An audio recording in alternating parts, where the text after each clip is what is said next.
Yeah, of course, we're dancing around this idea of polarity and what it means, and I think you're Mm.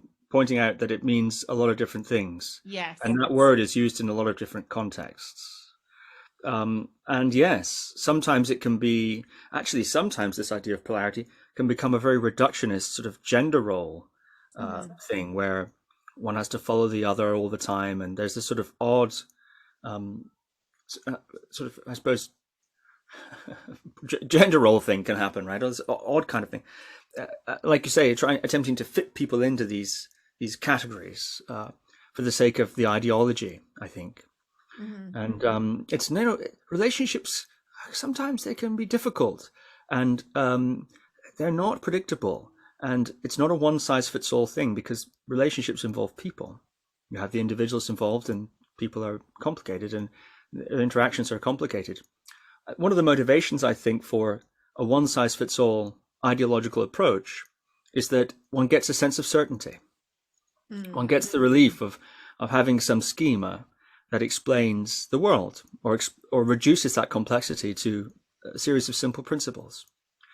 And it's reassuring, it's relieving. But as you point out, um, it's not, it doesn't necessarily work. There's this great book called True Believer by Eric Hoffer, he wrote it, I think it's in the 50s or 60s or so. It's an interesting book about ideologies, and why, what happens to people when they get sort of into ideologies of some sort.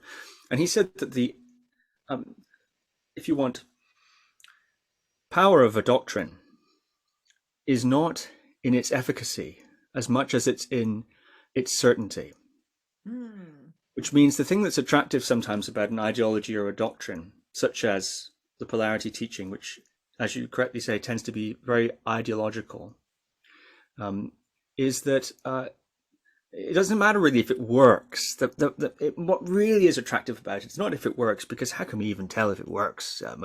When you first get interested in something, you Mm. don't know. It's the promise of what it might have for you. This idea of certainty. Oh, I see now what we've been doing wrong. Yes. I've been doing this behavior which doesn't fit with what it says here, and so that's why it's all bingo. If I can only just, relax and be led, or if I can just take charge and so on and so forth, Mm. and that will fix everything.